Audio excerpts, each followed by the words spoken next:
It's the Fish Florida Show with your host, Riscala Stevens, bringing the outdoors to you every Sunday morning, 8 to 10 a.m. And now your host, Riscala Stevens. Well, a very big and gracious good morning to you out there. It is amazing. I was out this morning and for the first time and probably second time maybe this year, but the first time I've ever seen fog that is so thick I couldn't see but maybe a couple of hundred yards in front of me if I was lucky. So here we are at the Fish Florida Show. You're listening to Riscala, your host, and I'm coming to you from the southeastern portion of Florida here in Palm Beach County. And I'm honored and privileged to have with me Pam Worth. She is one of the top female kayak anglers here in Florida, and she brings a unique perspective to the table. A very big good morning to you, Miss Pam. Good morning, sir. Thank you for having me on. My pleasure. And I understand you dedicated yourself to the show this morning. This is the dedication I have from my co-host. Thank you so much. She could have gone fishing, but she's waiting until after the show. Oh, that's okay. I'm in the Cape Canaveral. I can't talk this morning. Cape Canaveral area. So I've got the sailfish tournament coming up. So I want to make sure all my electronics work, and I've got a couple new jigs I want to try out. And, you know, I'm looking at the radar here on the southeast. I'm looking at all of Florida, actually. And I don't know about the winds where you are, but we have zero winds over here on the East Coast. Yeah, it's beautiful. It needs to stay. If it starts blowing at 10 o'clock, you're going to feel those little daggers. Matter of fact, we've got a lot of sea fog right now. I'm sitting in tons of sea fog. Wow. I'm in my car, but yeah, a lot of sea fog.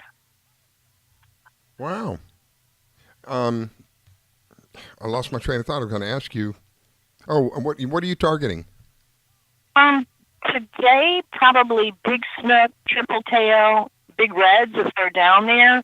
My friends caught a wahoo not too long ago from here, so I'll go out like maybe 15 miles, see if we can find some wahoo.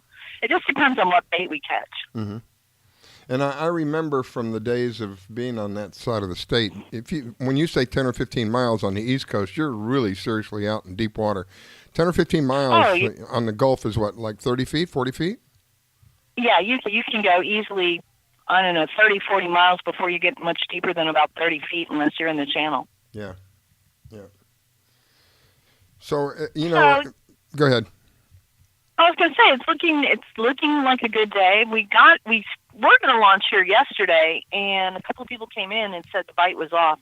So we went into Banana River, and that was sad. I couldn't even find fiddler crabs. There was nothing alive. We went all through 1,000 islands and saw mullet and saw a little bit of bait fish just starting to come back in, but the barnacles were dead. They were all white. Oh, my goodness. No fiddler crabs. You usually see them crawling up and down the mangrove root line. Yeah.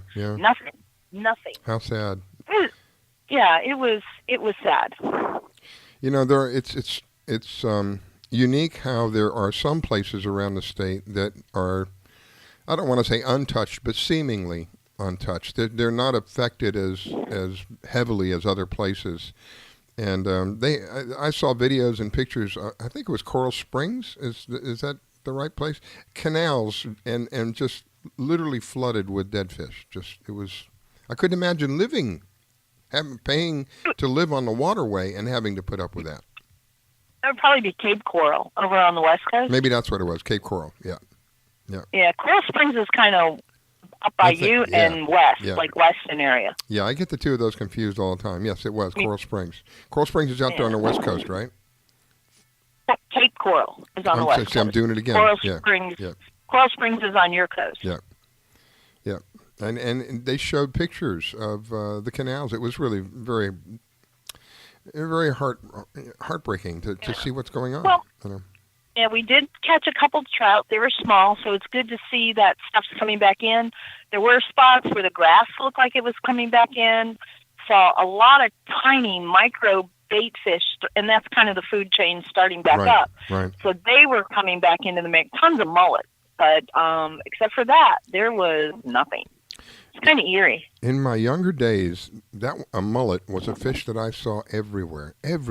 I mean, we had saltwater canals growing up. we would go to the saltwater canals, and typically it was on an incoming tide. They would, on an outgoing tide. It was on an outgoing tide. They would swim against the tide, and I'm not exaggerating when I tell you there were hundreds of them. You could literally drop a hook with nothing on it, just a hook and a line, and there were so many of them you could hook one of them. I don't see mullet like that anymore. Anywhere near like that anymore. Well, they did a lot of the gill netting, and it's a profession. I understand it.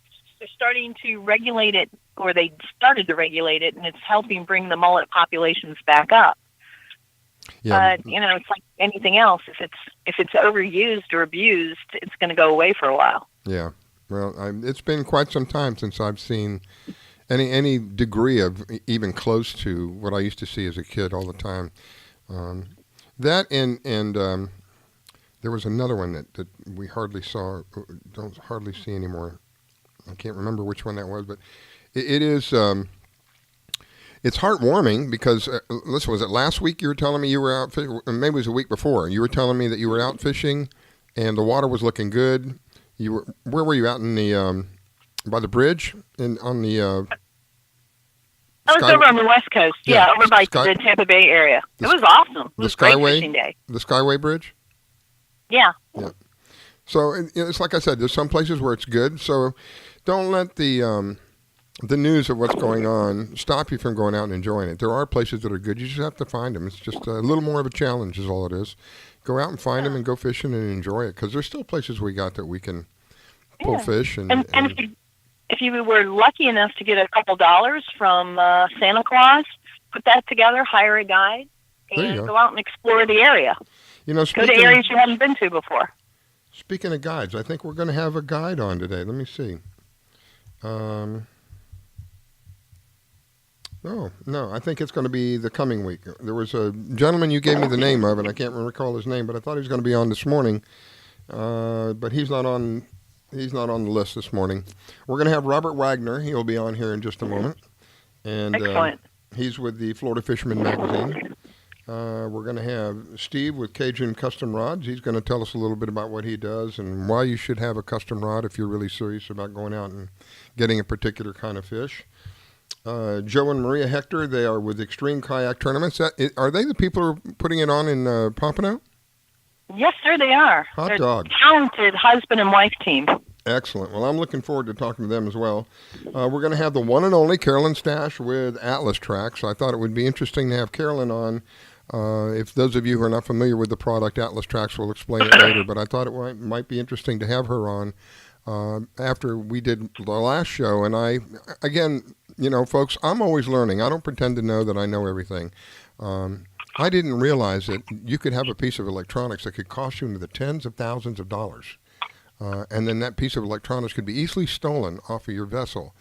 And the manufacturers, again, seemingly on the surface, the manufacturers are doing nothing about it. It seems very ridiculous to me coming from an electronics background. So Carolyn with Atlas Trax, those of you who have these very expensive pieces of electronics, will give you an option. If somebody decides that they want that more than you, we'll give you an option, a very good option, a very good possibility of getting it back very quickly. And we're going to have Captain Neil Holland. I really enjoy Captain Neil Holland, and the reason I enjoy him is the very thing that you and I were just talking about, cleaning up the water. They do some unique stuff, and it'll be very interesting with what he has to tell us this morning. In the meantime, I believe I have Robert on, but I'm not sure which one. Robert, are you there? I am. Good morning. Good morning, my friend. How are you? I am excellent. And yourself? Doing well. Go ahead, Pam. Oh, I'm sorry. My phone cut out for a second. Good morning, Robert. Where are you, Pam? Are you there or are you fishing? Well, I almost was calling in from the water, but the boat ramp had like 100 boats lined up. So Natalie and I decided, well, I'll just do the radio, sit here in the parking lot for 2 hours, wait for all the boaters to launch. I'm in Cape Canaveral.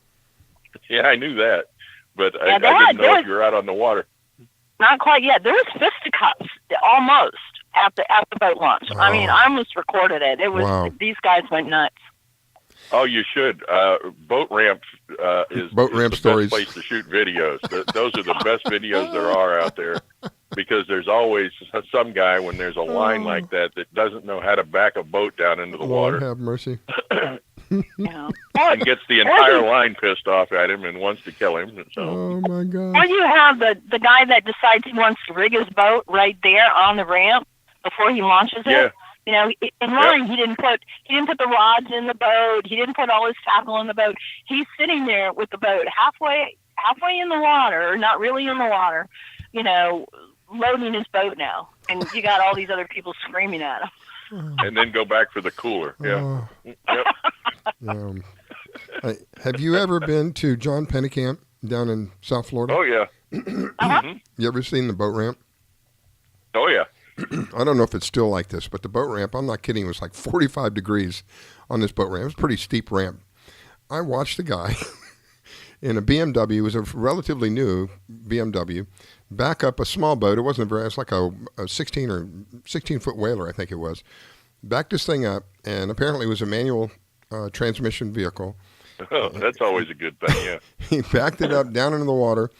I guess he thought he put the parking brake on, the emergency brake on strong enough. Got out of the car, because when he first got out of the car wasn't moving. But then, as you're watching, you see the car beginning to creep. He doesn't catch that the car is creeping because he's working on getting the boat off the trailer. And before he knows it, the whole car, the back end of the car is in the water. Oh, my gosh. Oh, yeah. In the water. He probably left it in neutral, too, and not in gear. Yeah, well, it's a manual, so you can't. I had the same issue. There was a time when I was backing my smaller boats up with a manual, and if you do that, what I would do is put the emergency brake on extremely strong, leave the car running, but you have to leave it neutral, because if, God forbid, something happens, you don't have to get in the car and wait for it to start up. The car's running and you go. So I'm pretty sure that's running. Yeah, I'm pretty sure that's what he did, but he just didn't put the brake on strong enough, and it was creeping. And by the time he realized what was going on, it was too late, and half the car was into that salt water. I felt so bad. Oh for him. my goodness! Yeah, salt water is great for cars too. So. Yeah, boat ramp stories. There's so many boat ramp stories. It's my goodness, we could do the whole 2 hours on boat ramp stories. Oh yeah, amazing. Maybe we'll do that one Sunday. It brings out the best in people. Oh, yeah, for sure. But Pam did a great article for our magazine. I saw that. Who have not seen it. Yes, I saw that. And she's going to be a regular part of the magazine now, which I'm really excited about, which is really cool. So, congratulations, Pam. Yeah. Thank you. She's going to do, did you decide to do accessories, or did you decide to do tackle? Well, I'm going to do accessories, I think, first. And then then they'll know where to put their tackle. That's a good idea. That's probably a good idea. But Logical. And the captains Amanda and Emily Gale are now a regular part of the magazine. They're so cute. So yeah, they're adorable, and they travel everywhere and they fish everywhere. So. And they're as nice as they could possibly be, and Robert, it's great. I'm happy to have regular people in the magazine. So. Well, that's one of the reasons I'm happy to have you on the show, my friend. Always interesting, always have something to share, and that's why I enjoy having you on as well. Would you give those two young ladies my contact info? Ask them to contact me. Let's have them on. I have said many times that the females play a very vital part of this. And I not only say it, but I believe it. My co-host, of course, is the one and only Pam Worth. So females play a vital part of this, what seemingly is a male-dominated industry. And every opportunity, like I bring Betty on, Ladies Let's Go Fishing, to promote that. So if they would like to come on, that'd be great. I'd like to hear from them. I will definitely give them a call and make sure that we can get them on sometime. Yeah, I'd like to. But they're great people, and you're right. Women play a huge part in this business. There are so many single moms out there now that the only opportunity to get these kids out fishing is with the moms. So yes, we want moms out fishing, kids out fishing, everybody out fishing. Yeah. And speaking of fishing, if you're going to catch a gag grouper, you've got like a day left. So the gag season opens or closes on the 31st. So if you're going out grouper fishing and you want to get a grouper, you got like a day left. So wow. Get out there. Go get them. That's why I'm out there. Sailfish. You're headed out? Yeah. But there are dolphin coming in all up and down the coast here, sailfish coming in up and down the coast. Fishing's been great everywhere. Snapper bite's hot, so Water if quality. you've got some time this weekend, the water quality here has been good. I don't think there's any red tide left in Florida. I saw that the other day. Hubbard's Marina sent me a report, said there is no red tide in their area. So wow, thank you God. I think it's finally gone. Thank you at God. least until next summer. So. Either gone or it's lightened up quite a bit. Yeah. I don't think it's ever going to be 100% gone, but it's enough where everything is starting to come back. You can see it. Yeah. That's heartwarming. That's really good. So the fishing's been great. So if you got some time off for the holidays here, great opportunity. The weather's perfect. Get out there. I don't know what the wind's going to be like later, but right now there is none. Yep. So. Yep. Looked up at the radar this morning, and it was just as clean as could be. 0 winds. They're measuring 0 winds, 0 miles per hour. So I could imagine right now, if you were out there on the ocean, it's like a big puddle. Those are the days I just, oh, my gosh. Those are the days I love with it so when much it's fun. like a lake out there. Yeah. Unbelievable. So, Robert, before I forget, because I want to make sure that I mention this, you still taking stories from people who are willing Absolutely. to submit? Okay. And this month we're doing flats fishing. So if you've got anything on flats fishing, we would like to have that, and billfish. So anything that has to do with billfish or flats fishing, that's what the main focus of the magazine will be this next issue. So send it to pages@flfishmag.com.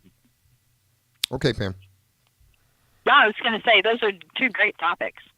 And again, I thank you, Robert, for letting me participate with that. But, we're glad to have you. We're happy to have you. And I already got the first flats fishing article, and somebody sent in. That's great. We added a new captain from Cedar Key. I want to thank Danny Allen for that. Nice. So yeah, lots of good stuff going on out there. Send it all in. I heard that you're going to cover the sailfish tournament in Pompano on the 12th, 13th. I am. Okay, that should be fun. I will be there. Now, that's the kayak one, right? Is that the kayak one? Yep. Cool. Yeah, you got to remind me of that, because I think if I can go, I'd like to go down and see what's going on. I'd like to get a... Okay. Yeah, that's not too far from you, is it? No, it's maybe an hour at the most. Hour down the road, so it's pretty close. I'm surprised that you mentioned there's dolphin. Am I wrong? Is it beyond the typical season? Is this kind of late for them? Actually, they sort of go back and forth. They like warm water, but not too warm, so they seek a certain temperature. So, if you're in South Florida and the Keys, you'll find them. You probably won't find them anywhere else on the East Coast. But from Palm Beach to the Keys, you will find them. Okay. And the sailfish are pretty much in the same area. They seem to like the same water. And as far as the tuna bite goes, 2 Conch charters from Marathon sent me a couple of pictures and a video yesterday. They loaded the boat with tuna. Oh, my goodness. They had a 4-person charter out and just loaded the boat with tuna. So. Wow. Well, I need you to keep your ears open and let me know what depth tuna are in Pompano. In Pompano? I don't know, but I'll find out. But in Marathon, I can tell you where they were. But out at the humps. We have to. About 28 miles offshore at Marathon. So. It's a little far to pedal. Yeah, I think so. So. Yeah, especially that 28 miles. You're past the southbound shipping lane, huh? Yeah. That's way out there. I don't. Not very many times I've been out that far. I don't recall that as a regular trip for me. I like to stay a little closer, somewhere around 14, 15, somewhere in there. There's crazy people out there too. My friend Jorge and I were out there one day and found a guy in about a 14-foot Carolina skip. No way. Are you serious? And Jorge got on the megaphone and started screaming at him that he was going to let the Coast Guard know where he was, and called them every name you could think of. And just said, basically, what the hell's wrong with you people? So. Wow. Wow, that's crazy. Wow. Well, Robert, thank you for taking the time to call in. Before you go, people want to reach you. One last opportunity here. How do they reach you? They reach us at pages@flfishmag.com. And if they want to reach you on Facebook, just look up Florida Fisherman Magazine. Florida Fisherman Magazine. Thank you, Robert. Greatly appreciate it and wish you a wonderful day. Happy New Year, by the way. Yeah, Happy New Year. I won't talk to either of you till after the New Year, so Happy New Year to both of you, and Happy New Year's to everybody out there. So God bless you, my y'all friend. have a great day. Talk to you soon. Take care. Bye. You're listening to the Fish Florida Show with your host, Riskella. Don't go away. We'll be right back.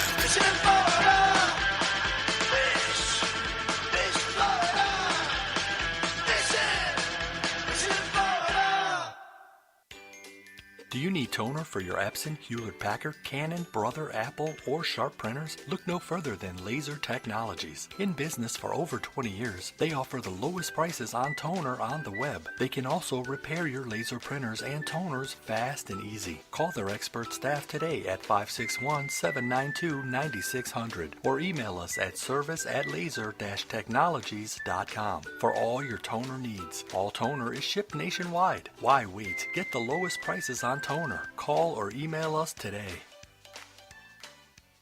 What happened to the good old days when people were loyal and we all had fun without drama? Where every Saturday morning at 4 a.m. Eastern, we invite you to join Encounters with the Neelys and discuss endless topics and throwbacks of the yesteryears. Bringing back to you retro interactive radio to the fullest. And yes, you got it. It's Throwback Saturdays with your hosts, Dr. Darrell and Dr. Katie Neely, turning back the hands of the father time and bringing people back to a place of peace. So get down, get sassy, and get jiggy with us. Oh, just don't drink while you're listening, because we are not responsible for the damage that comes from spitting it out while you laugh. So join us on Encounters with the Neelys, exclusively on the LNM Radio Network. Grace has some pretty stellar arms, like Serena Williams good, but her face is pretty disgusting. Someone please tell him to go back into his closet and leave us alone. Brittany's face is so stupid and I hate her so much. It's like a scientist created her in a lab to annoy humanity and didn't even do that good of a job. Megan reminds me of a troll doll that came to life intent on killing us with her stupidity. Why is Grace's head so big? It definitely has nothing to do with how smart she is and probably everything to do with how bloated she is. He's so funny. Just kidding. Who would find this disfigured flamingo funny? Never post a selfie of yourself. You look so ugly. The only reason you have so many views is because we think you're a freak and we can't look away. Megan is the main reason that the world sucks so much. I would rather get cancer than listen to another Trevor Moran song. You are a mistake. You should have never been born. Drown yourself in a shallow puddle, please. Wow, I hope she's sterile. These really stopped being funny a long time ago. You're so much more than the things that people say about you. Those people have no right to say cruel things to you to make themselves feel better. It's okay that you sound different than everyone else. That's what makes you so special. We will not tolerate it. We will not tolerate it. We will not tolerate it. We will not tolerate it. Every day, people make me feel like I stand out simply because of the way that I look. Every day, people make me feel small. Every day, I face the cruel words of bullying. And every day, people tell me that I'm brave for enduring this humiliation. But we're not the brave ones. It's the ones that say no to the bullying. The witnesses. If we all join together, there's nothing that we can't do. We will no longer be the silent majority. When we see bullying online, We will let the world know that we're going to take action with the eye. Now, when you see online bullying, there's something you can do about it. Our actions will overpower cruel words. I am a witness. I am a witness. I am a witness. I am a witness. I am a witness. I am a witness. I am a witness. There is power in words. But it's nothing compared to the power of the actions that we put behind our words. Visit eyewitnessbullying.org to learn more. I am a witness, and so are you.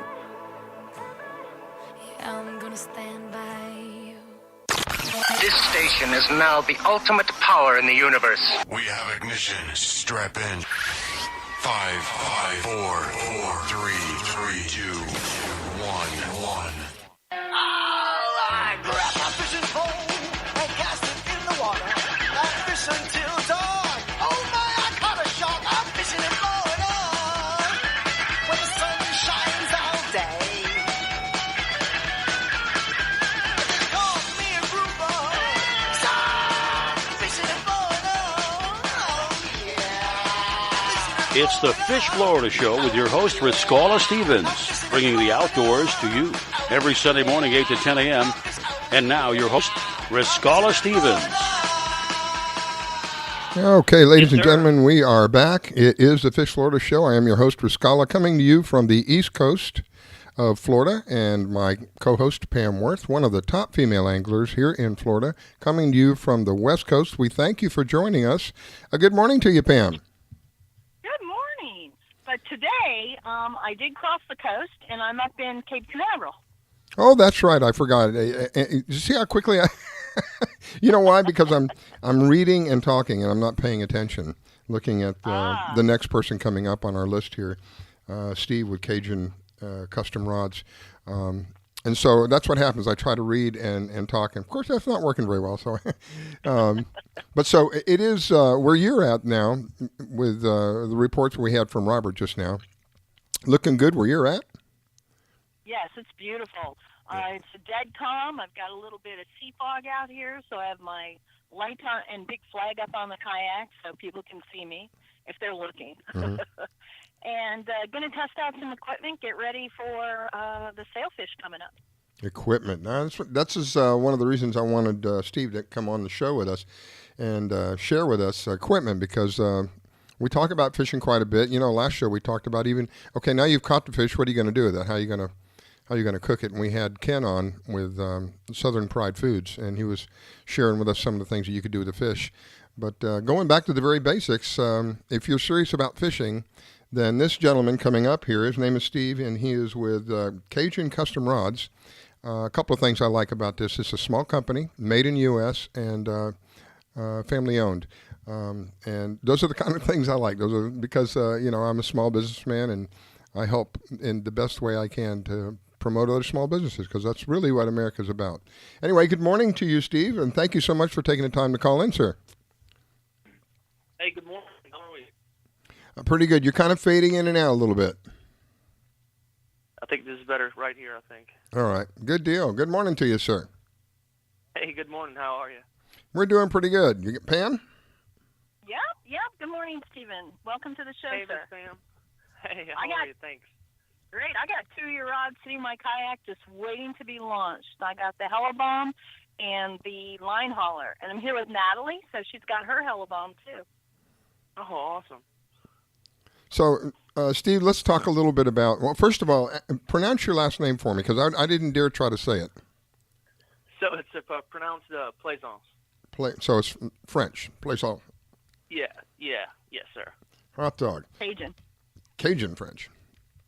So if somebody is serious about fishing, and someone like me I love fishing, but I don't have the knowledge of what kind of rod should I use if I'm going after a group, or what kind of rod should I use if I'm going to stick it in a boat, that kind of thing. What kind of rod would I use? I imagine you probably make backwater rods as well. So do you make them from very light to very heavy? Yeah, I mean, we kind of run the gambit. We've got a 4 to 8, 6-foot, light, ultralight type fishing rod. And then we go all the way up to a 30 to 80 rod that we designed for deep drop. We've got, pitch rods for Dorados, things like that. We don't really get into the wire market, kind of like up north for large tuna, things like that. That's a tough rod to build. But for your near shore, pelagic species all the way inshore and even freshwater, we kind of run the gambit and all of that. Somebody comes to you and says, Steve, I want you to build a rod for me. Do they already know I want the rod to be X amount of feet long, I need it to handle whatever, or do they ask you, this is what the kind of fish I want to fish for, and then you give them some degree of advice or suggestions? Yeah, so we started as a custom shop to where you could come in and tailor-make exactly to your specifications what you want. From there we grew drastically over the last few years to a full-scale production facility.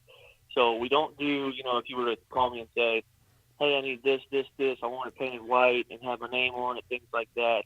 It's not that we couldn't do it.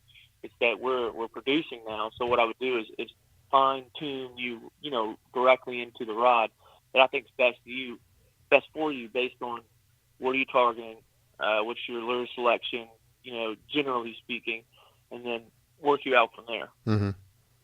And do people typically, this may be a silly question, but I'm a very curious guy. Typically people buy one rod or they buy multiple rods? I mean, it varies. We get a lot of repeat business, so a lot of people will see us at shows or they're seeing at their local tackle shop, pick one up and say, man, this is awesome. This is something different. And then they'll grow out their collection, so to speak, from there. Even as someone who works for the company, I started with one or two, and now I've got 20 plus. Wow. So I've got a rod for every application that I can think of. Cool. The one cool thing I like is he's got a few rods that are really excellent general purpose rods that if you're fishing the flats, you can use them for trout, redfish, snook, smaller cobia, triple tail. There's a lot of things you can pick up on them. But then, Stephen, correct me if I'm wrong, he's got rods that have fine-tuned that if you just want to throw to topwaters, this is an awesome rod for this way to topwater. So you can get very, very precise with these rods. Wow. Yeah, absolutely. And every rod, depending on the angler, is going to vary. But I try to keep the lure rating, and that's what a lure rating on a rod is for. Basically, just to say, hey, look, if you're throwing this size lure, this is going to get you the best distance, castability, and precision that you need. When you throw this rod, you want to keep it within these lure selections. But there's a lot of rods out there that, look, I can plug in so many different applications on a Savannah Series rod that we make just because it covers so many different weights, actions, etc. I had no idea. Like I said, I'm always learning doing this show. This is amazing. I didn't realize you could be so specific. I really thought about it, I guess. But you can be so specific as to the kind of lure, not the kind, but the weight of the lure that you're using. You can actually specify a rod for that, so you get a better action in the water, and the end result, of course, is more fish. I'm sitting here in awe. It's just.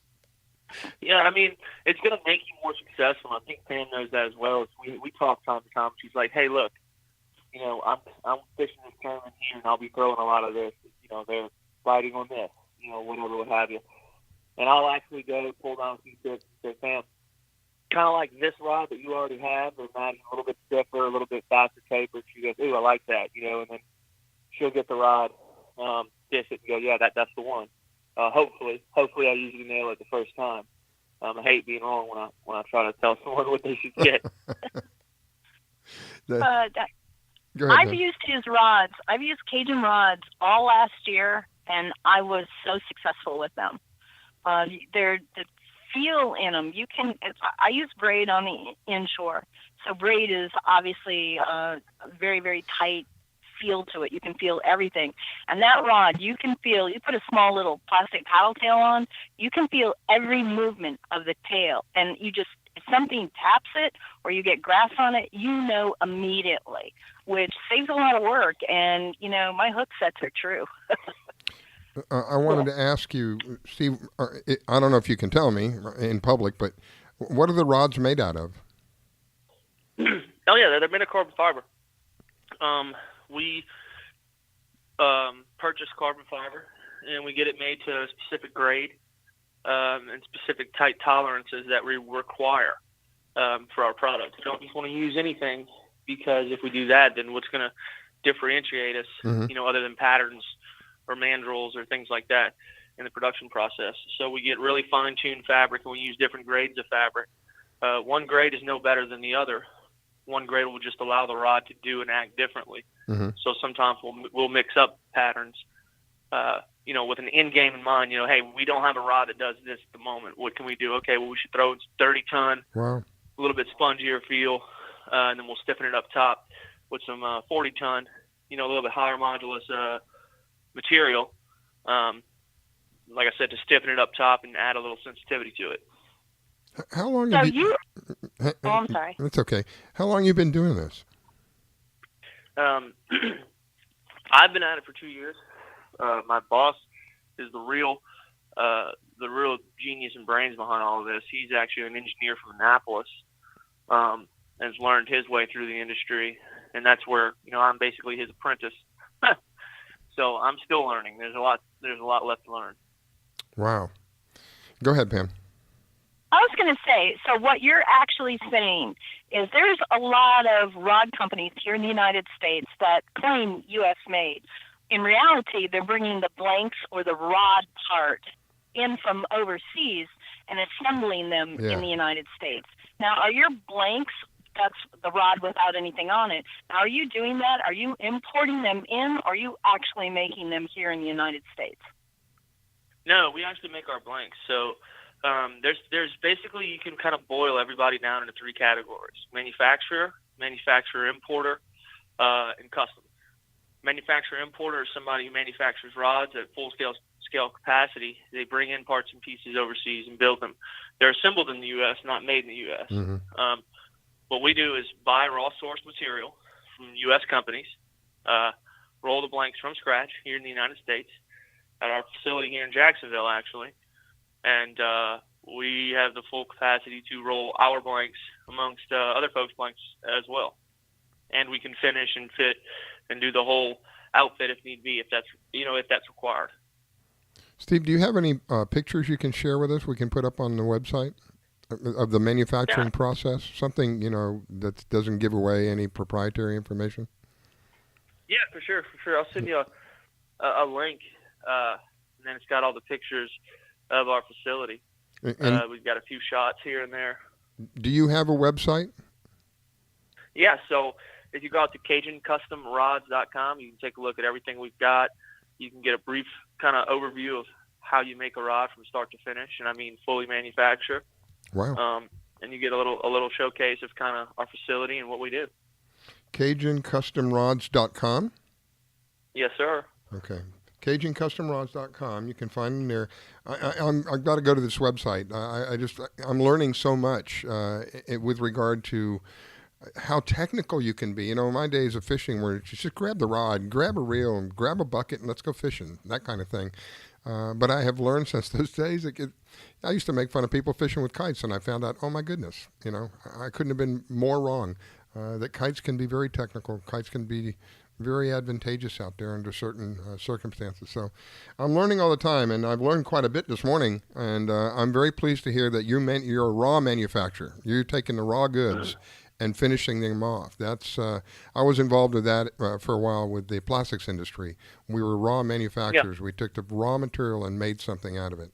And the raw material was made in the United States. So everything that we did was made in the United States. That's great. I'm glad to hear that. It really heartwarming for me, because any of the small businesses that I run into that are family owned, that are here made in the United States, because this is all supporting each other. I totally believe in a relationship that where everybody wins, and this is where everybody wins.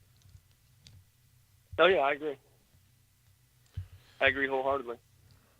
So, okay, one more time before we go. It's CajunCustomRods.com, and you can find them online. An amazing amount of information. We'll have you back on again, Steve. I want to discuss a little bit more about the different rods that you guys can do for people. Just to be clear, though, you would make one rod. You're just not going to go full custom with somebody's name on it or something like that. But you would make one.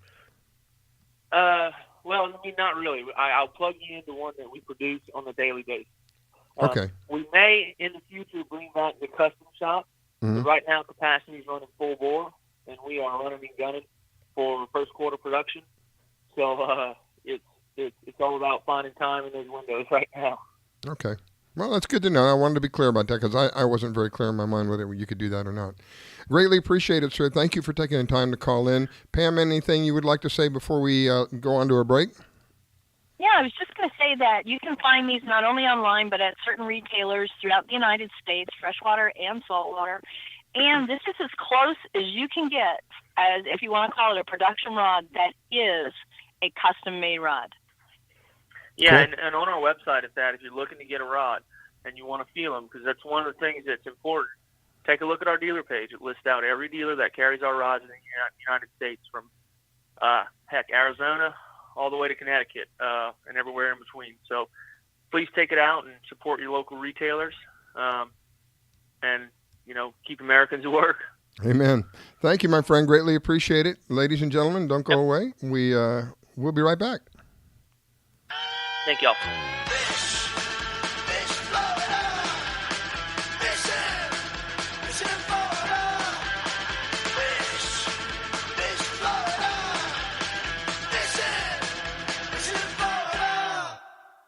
Being a dad is an adventure full of special moments. A cruise? Surprise! Unexpected moments. I got this.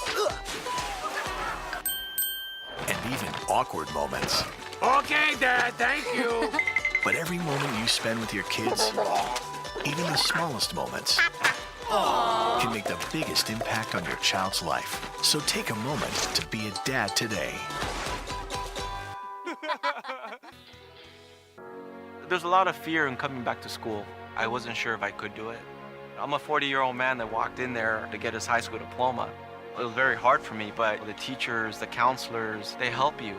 One of the teachers was Miss Araceli. Miss Araceli, she gave me direction. Every single time I had a question, she'll put down whatever she's doing and she'll come over and she'll sit there with you until you get it. Thank you, Miss Araceli. I know you make a difference in people's lives because of the person and teacher you are. I wanted to be here because I wanted to thank you for helping me get a beautiful gift. 50% of getting your high school diploma is walking through those doors. The other 50% is doing the work. Getting your high school diploma, it is a life-changing experience. It really is.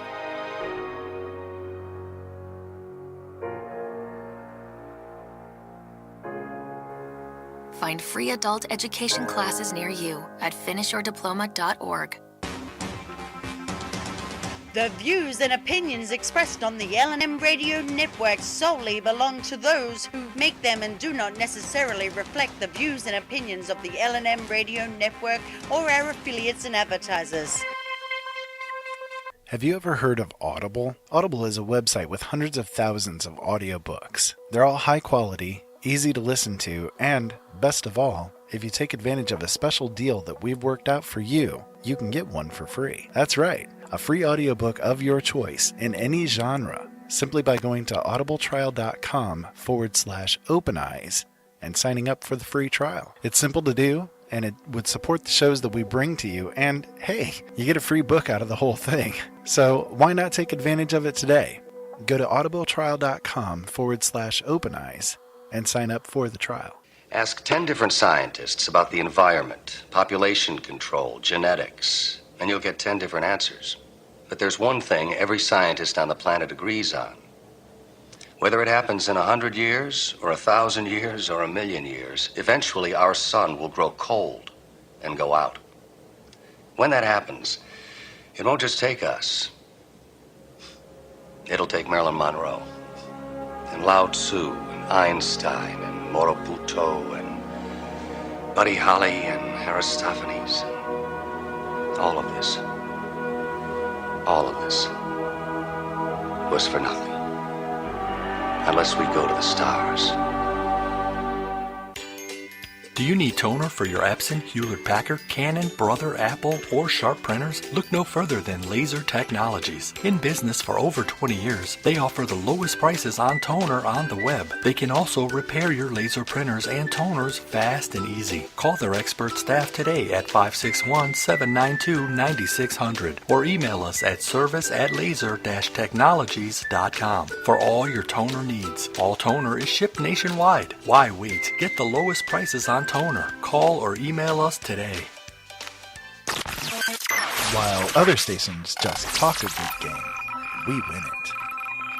L&M Radio Network, 24 hours a day, 7 days a week. Hey, sounds like somebody's having a lot of fun.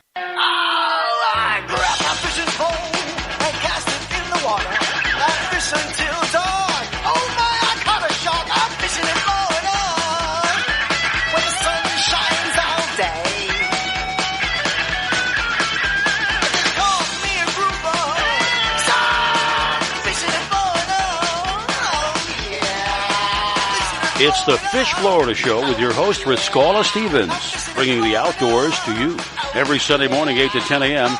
And now your host, Riscala Stevens. Okay, ladies and gentlemen, we are back. It is the Fish Florida Show, and this morning I'm coming to you from Palm Beach County here on the southeast coast of Florida. And I am honored and privileged to have with me Pam Worth, who usually on the west coast, but this morning it's a little different. She's up there by Cape Canaveral, or some of you may know it as Cape Kennedy at one time. And she's going to be checking the waters out up there and then letting us know later on in the day. And it was very kind of her. She was going to go fishing, but she decided she's going to sacrifice a couple of hours before she goes fishing on the show to share with everybody. So I greatly appreciate that. Good morning to you, Pam. Thank you for doing that.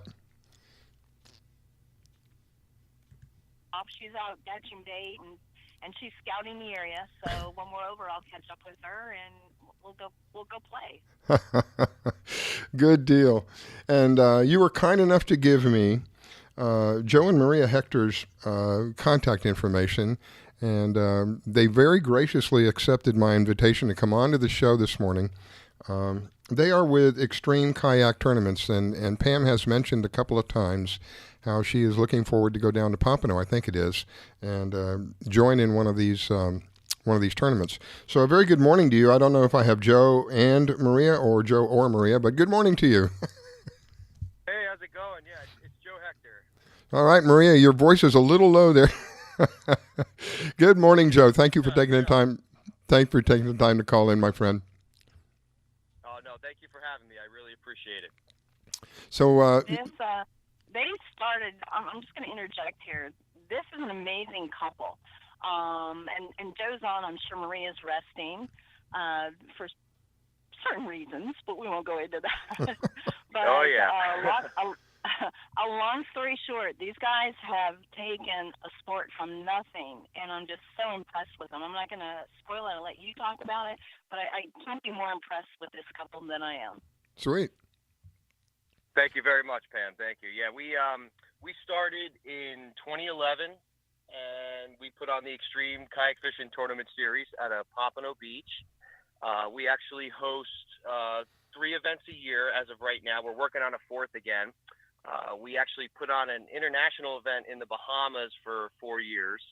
We did a tournament in Texas, and coming up right now, we have the Sailfish Smackdown, which is the nation's only kayak billfish tournament, and that tournament is really a joy. It's our only winter event, and anglers come from all over the country, and they catch sailfish and release sailfish from a kayak. And the way we structure that event is we have help boats for these guys, we have camera boats, judges on the water, and we also can help these anglers release these fish if they need us to. So everything pretty much takes place on the water in this event. And we also have different divisions for mahi-mahi and blackfin tuna. So, yeah, and we've been putting on the sailfish tournament now since 2014.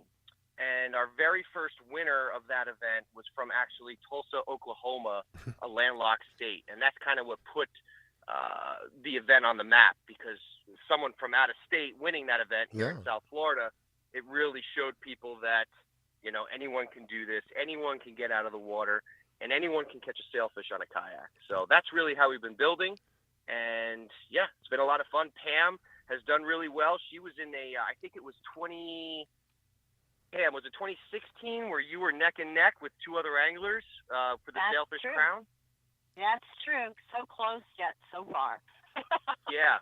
What's great about that event is it's how many fish you catch, and then the first one, you know, wins the event. So Pam was neck and neck with these other anglers, and they were it was like the last, I don't know, hour, less than an hour of the event till lines had to, you know, come out of the water.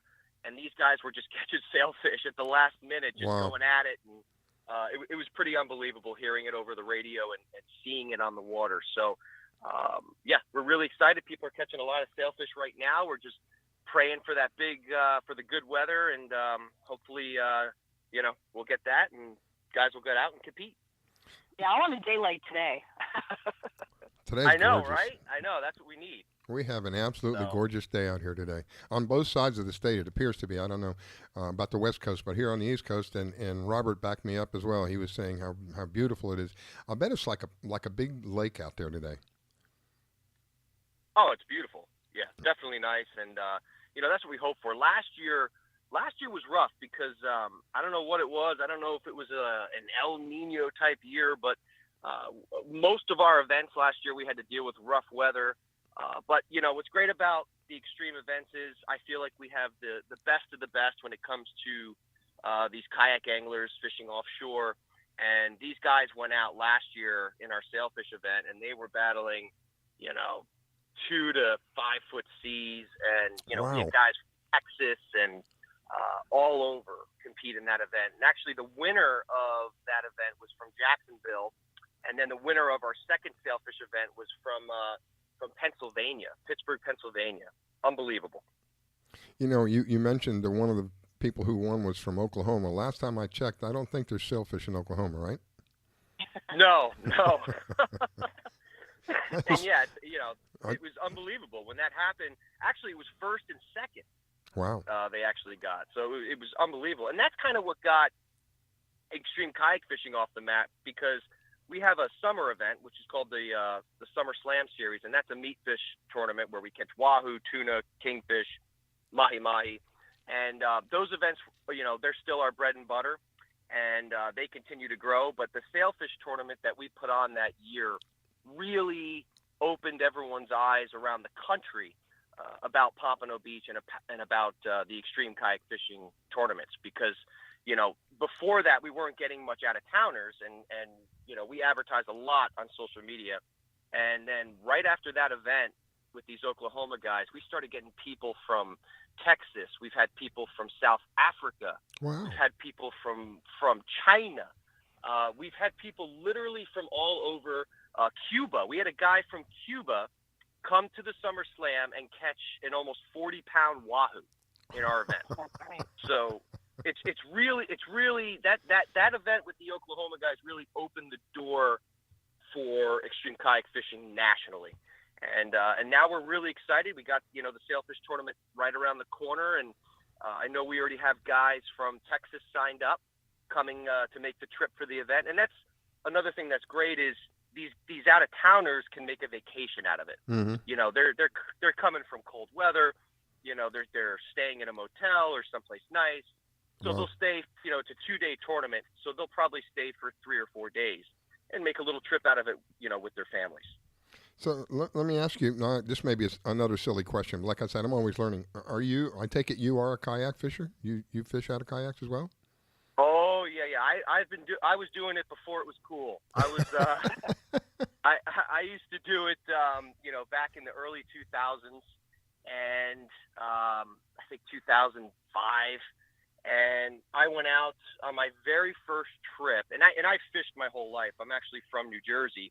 I moved to South Florida for college, and I had no money, and I was used to fishing on boats, my whole life.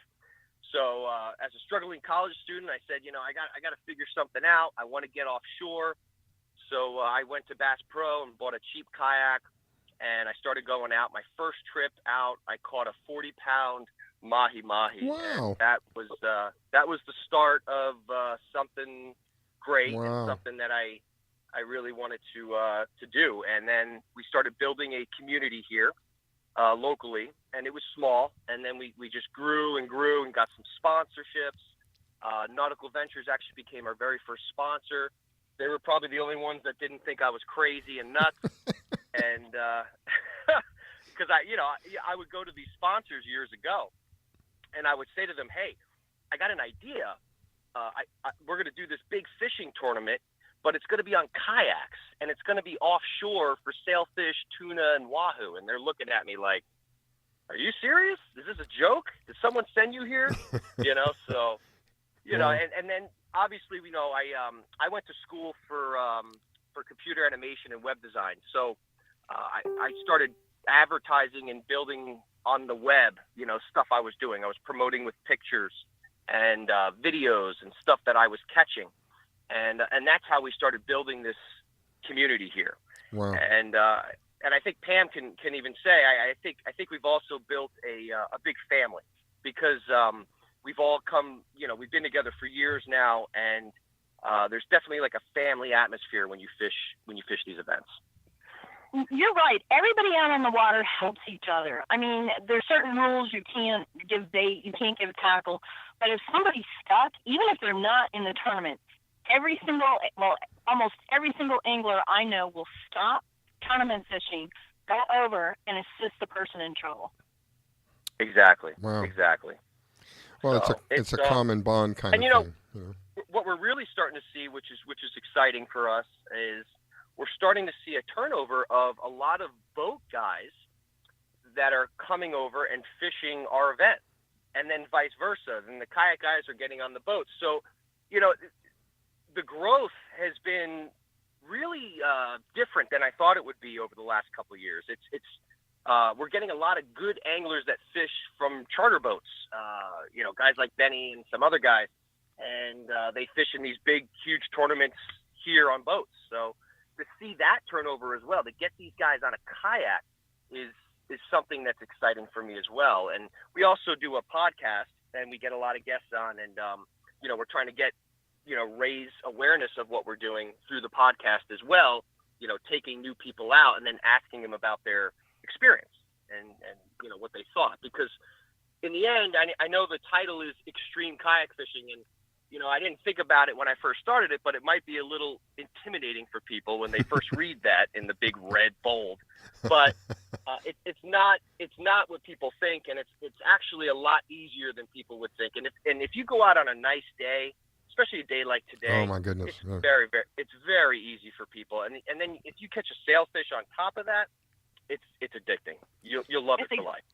It is. It's exhilarating. It is so much fun. My first trip on the East Coast was with you. Remember? To see if my boat worked and see if I worked? with Derek, right? Derek Benton. Yeah. And Paul. Yeah, that was so much fun.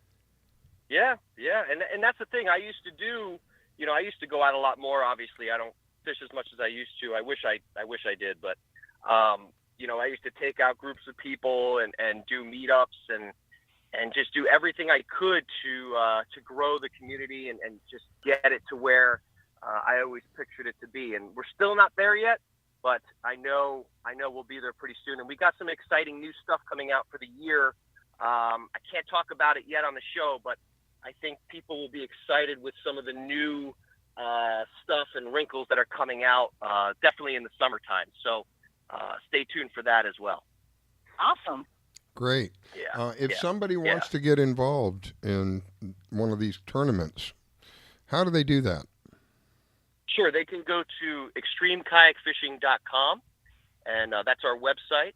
And you can find us on social media at Extreme Kayak Fishing on Instagram. You can also hashtag Extreme Kayak Fishing, and you can also hashtag Sailfish Smackdown. If you want to find us on Facebook, it's Extreme Kayak Fishing Inc., or you can find me personally, Joe Hector. Joe, I appreciate you taking the time. I'm all out of time. I had a couple of more questions I wanted to ask you, but it's extreme. It's extreme kayak fishing, but it's not extreme. It's if somebody from Oklahoma can win, come on, guys. Those of us here in Florida, that's kind of shaming us, isn't it? Actually, and that's the thing. Last year, all out-of-towners won the sailfish tournament. Wow. Unbelievable. My goodness. These locals got to step it up. Come on, Pam. Get this really. going. Yeah. Well, thank you, Joe, for calling in, and we'll be looking forward to hearing an updates from you, my friend. Wish you a wonderful day and a Happy New Year to you. Happy New Year, and I'll talk to you guys soon. And Pam, I'll see you soon, okay? Thank you. You got it. Don't go away. Thank you, guys. We'll be right back.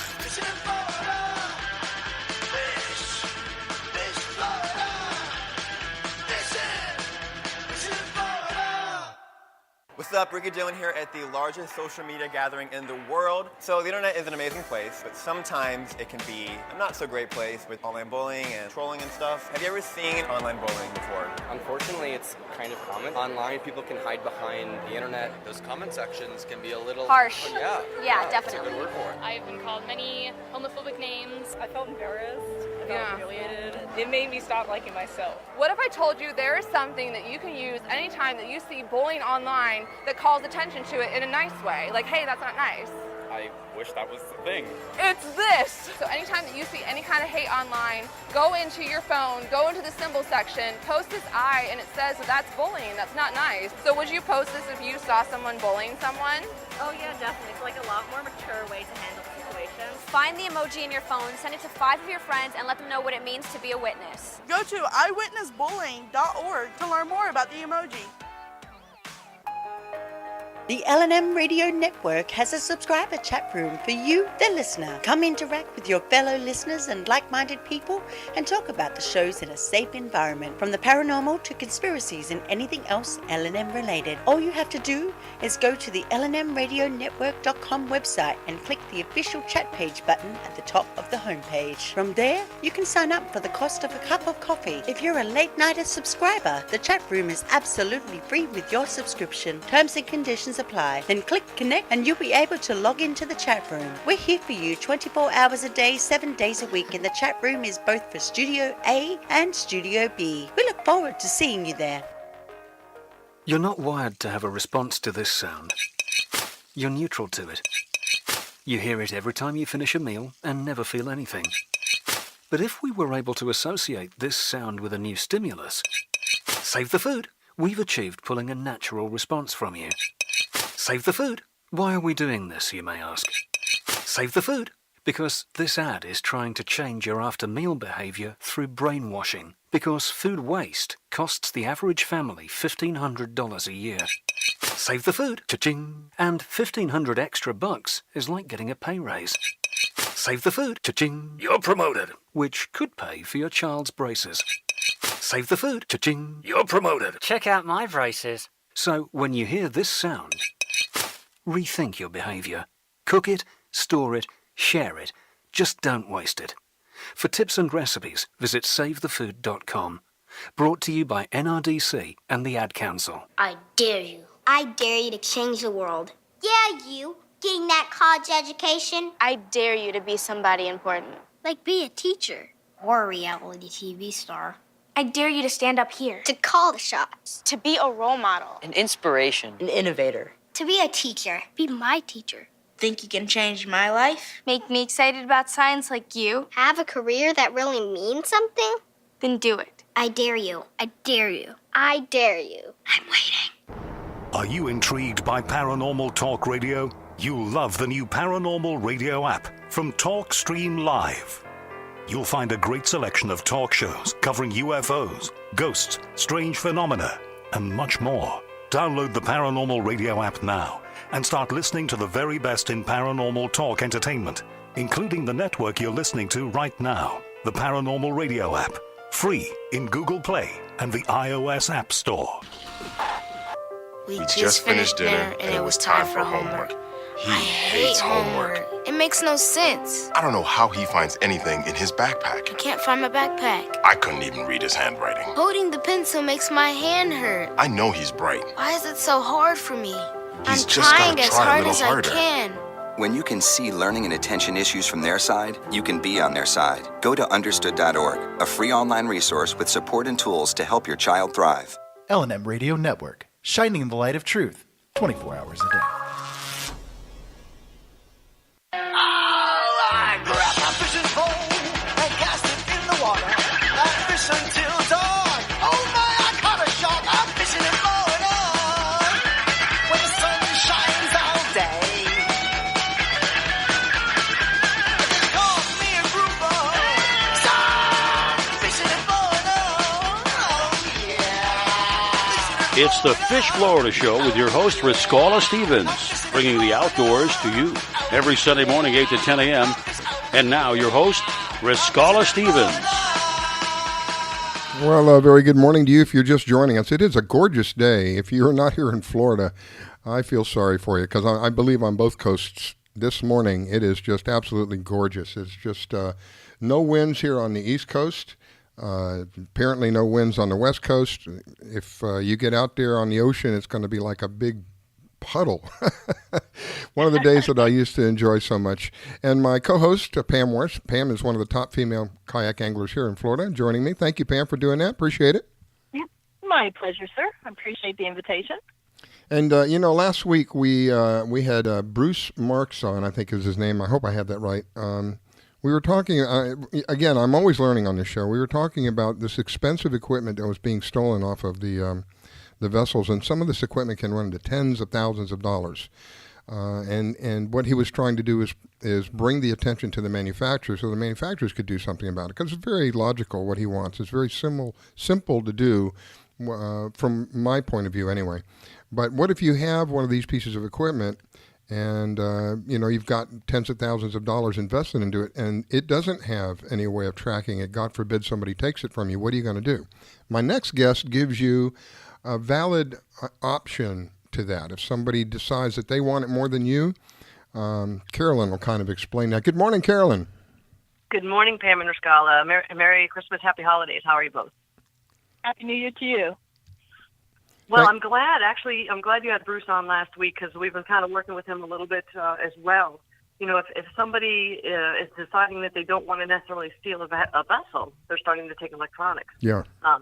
So what we've kind of come up with, in addition to the trackers that you both are familiar with, is an alarm system that actually has sensors that people can put on their hatch or their plexiglass covers when they open up to actually turn on the electronics. And that'll set off a really loud siren as far as a first response to get people at least off the boat or away from your trailer or away from something that they're trying to steal. So having Bruce on is putting a lot of attention into GPS theft and people going to marinas and also taking those electronics. But as far as the trackers, we've got GPS tracking devices that can go on boats or aircraft, trailers, smaller assets such as jet skis and things like that for theft and for safety. I was thinking when he was talking about all this, what he's asking for, really, in my opinion, I don't pretend to be somebody who knows exactly everything, but I do have an electronics background and do have a manufacturing background. I know that the jump from taking it the way that it is to making it have a GPS on board and being able to be tracked and all this is very small. There's not a very big gap there. But when he was talking about all this, the first thing that came to mind, if I recall, you have something that's so small it could slip into somebody's pocket, correct? Sure. Our GPS trackers are about 3 inches by 2 inches. We can develop them to be smaller in the GPS market of electronics, but that would be time down the road. And also even the electronics manufacturers, it's something that's so new on request. But what they're really just trying to do is come up with a way that if somebody does steal the electronics, is not to just be able to power start them back up. Right. So some kind of entry code like you would do on your cell phone, something like that, which seems like that would be an easy solution. That is, again, it's a very minimal step. It's probably the platform is already there. I referred to like cell phones. Look at what cell phones, when cell phones first came out, there were nothing more than a fancy walkie-talkie, which they are now, but I mean, that's basically all they did, though. There was just phones. Now look what they do. Why? Because the platform is there. The very basics, the root, the base of the building, if you will, is there. So if you have the right app, it will work on that base. If you have the right building to fit on the foundation, then it will fit on the foundation. That will work. So it's already there. It's already built into it. So why they don't go to the next step? And I was shocked. Again, I'm always learning. I was shocked that some of this stuff is in tens of thousands of dollars. So my idea, the first idea I thought was, well, there's already people, who knows how many people are already out there that have already invested all this money and they don't have any, anything to keep to, what's the word I'm going to, reduce the threat of somebody stealing it. Some people are just hell bent. I'm sorry, that's just the way it is. Some people they're just bent on taking it. So my idea was, go ahead. My idea was that the little one that you got would, again, I don't know a whole lot about this, but couldn't you hide it somewhere on a GPS, one of these real expensive systems?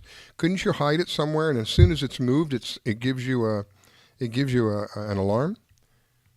Well, the GPS trackers that we have are basically for motion. They'd be a little bit too big, even though they're still very small, to put in each GPS unit, and probably the cost to put GPS tracking in those electronics would probably be cost prohibitive. Oh. You know, the thing is, you want to get these guys before they get on the boat with alarm systems. Yeah. So if you can trip your boat up or your asset or your trailer with audible systems and visual flashing lights, it usually will get a bad guy to get away from the asset. Then, if in the event that they do are brazen enough to steal it, then we have the GPS trackers as a fallback to locate the asset. But I'll tell you what's exciting, Riscala.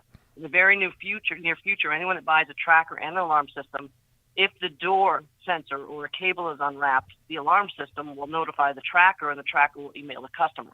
So if you're in Florida and your boat's in the Bahamas and someone opens a door or hatch, you'll get an email, and then you can get local authorities right to the boat. Wow. So that's going to be pretty exciting for us. And as I mentioned before, it's winter season. I actually happen to be up in New York City in our vacation rental, and just to let you know, it's snowing up here a little bit today. But if I'm up here and my boat's down in Florida and someone jumps on it, I'll be able to know if somebody's in my backyard or somebody's unzipping a canvas zipper or snap or opening a door. So that's something that's real close around the corner for Atlas Tracks. That's great. I know Pam. I hear Pam back there itching. Go ahead, Pam. No, I think it's amazing what you do. I am so glad you came out with it. I really think every single boat should have it on there as a backup. I know a captain came in the other day and said that there was a boat lost out in Tampa Bay. They ended up calling the Coast Guard, ready to send helicopters up. And a long story short, they didn't realize it, but the portion of their portion of their radio got stolen, and that's why nobody could track them. And they came in late, and literally the Coast Guard was out to find them. And if that tracker was in there, his dad could easily see where he was and not be panicked. Yeah. Right. Everything from latitude and longitude location to the miles offshore to even with the overlay maps, you can see the area, the town, what coast he's off of. Are they heading back in, at what speed? Maybe they have a disabled engine. So in addition to theft, it's all about safety. And look, at holiday season, everybody's out boating with their families for the next 2 weeks. What if they're overdue? What if there's a bad storm? How do you know where they are? You can log on and see all these exact routes where they are for safety to know they're on their way back home. So the trackers should be on every single boat, every single aircraft, every single trailer, just for peace of mind and recovery. I think that is the neatest thing. I keep thinking about the one that you can just slip into your pocket. How big? You said it's a 4x2? It's about 3 inches by 2 inches. It's the main tracker that we sell. We program it for whatever the asset is. So if it's aircraft, we can program for altitude. So right now, Tropic Ocean Airways is using them on their aircraft for delivering people and cargo. Wow. They want to have a real good concierge program where on the float planes you can see when they're coming in. They can send the golf carts for the customers and then move them on to the marinas. So for boats, we program those a certain way based on the boat speed. If it's snow grooming machines, we program them specific for snow grooming, and that's a big market for us right now in the wintertime over in Yellowstone Park. That's amazing. So 3x2 is approximately about the size of a business card?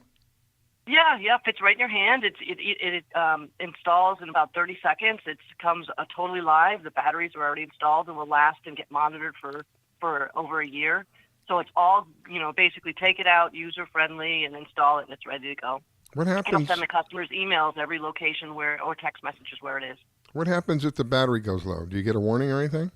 Yes, you do. The customer gets a daily message every day, and we monitor it on our side, and they can just run to any store and get lithium batteries. So it's self-maintained by the client. So really, they just need us for maybe a float plan, a hurricane dock plan, hey, I don't remember how to log on. I'm kind of worried about my family. But mostly the customer does everything they need to just be able to track their loved ones. And, again, this is the biggest moving season. Boats are getting trailered up and down the coast. People are running to the Bahamas. People are operating charter businesses, so they really need to know when their boats are moving. Have maintenance for equipment, a lot of different things like that.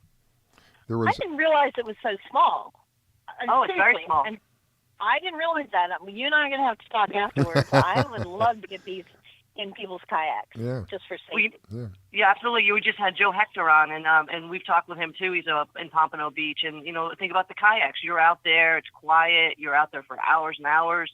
Sometimes there's low visibility if it's wavy out, and if someone was worried about you, they can just log right on and see exactly where you are. So that's a good need for the kayak market. Yeah, and also my kayak in Mount Lachey a couple weeks ago, somebody tried to steal it. So that's what perked my ears up. I'm kind of used my own technology to try to put the trailer back together until my guy can work on it. But I definitely want to get one for my kayak now. You know what, Pam? We'll work it out. Yep. Reach out to me. We'll get you a tracker, and then that way you can have a good understanding of how it works. We'll get one on your kayak, and when you're out there fishing tournaments. And reach out to me after the show, and I'll get one coming your way. Okay, cool. All right. Well, if anybody needs to reach us, they can get to us at atlastrax.com. That's ATLASTRAX.com. There's some great new video on our alarm systems, right, that we just uploaded a few days ago. Or reach out to me on my cell phone, 954-465-3743. Can I just add a side note, if I have a second, Riscala? Yeah, we still got a couple of minutes. Yeah, absolutely. So I'm up at my family home up here in New York City. So if anybody needs to get away, they're more than welcome to look us up here. We've just renovated 2 beautiful apartments. It's NYC Hideaway. Look it up and, reach out to us if they want to come up and have a nice New York City weekend. Excellent. I was going to mention before you go, for those people who don't want to get involved in having one of these long-term, but you may have a short-term requirement, you lease them or rent them, right? Sure. If we have inventory, which we usually keep a few on the side, if somebody has a trip that they're doing to the Bahamas, we will do a 3 or 4 day or whatever as needed rental program. Usually when that happens, they end up keeping them. Hey, that's a good way. Yeah. That's a good absolutely. way to get somebody they're not committed to it and they get to try it. Hey, man, I like it so much that, what do you figure, 8 out of 10 people end up keeping them? Yeah, at least 8 out of 10 people end up keeping them because the family on the U.S. side loves being able to keep track of the boat. Yeah. The people that are out on the water love the fact they're not getting so many cell phone calls that are, how are you? Did you make it to the dock? When you coming home? So it really eliminates a lot of that worry factor on those Gulf Stream crossings. That's great. Technology is constant. I've been around for a while, and I have seen technology that has just really made life so much, I guess, peace of mind. I keep going back to peace of mind. This really provides peace of mind for somebody. I think of some of the horror stories that we've had here on the East Coast here in Palm Beach County, where one that comes to mind is a couple of kids took off, and these kids have been on the water. They were teenagers and been on the water all their life. If I remember right, I think one of their families lived on the water, and they took off one day in a small boat, and they didn't find the boat until it was too late. And had they had one of these things with them, they could have checked it out, and possibly these children could be back, with their parents at this point. So it's always something to think about. It's peace of mind. To me, it's a peace of mind. You put it on a piece of equipment that you have, small enough to fit in your pocket. Your child's going to go out somewhere where you're not real, keen about where they're going. Give them one. Let them slip in their back pocket, and you can check on. It's kind of a parental thing, but that's how it is today. We need to know what's going on, and this is a way that you can do this. An option. It's a valid option for people. Well, it's a great thing is once the asset or the tracker moves 300 feet, it wakes up the tracker and starts tracking every 10 minutes. So if somebody's trying to sneak a boat out, or if somebody is went to a restaurant on the way home, every 10 minutes it'll give them the messages. But at least you have a notification of, hey, it started moving. So where is it going? Who's on it? And then you could track it, of course, down the canal, up the highway, over to the Bahamas, wherever it is. But yes, this would definitely, keep hopefully kids closer to shore and, eliminate any kind of worry factor.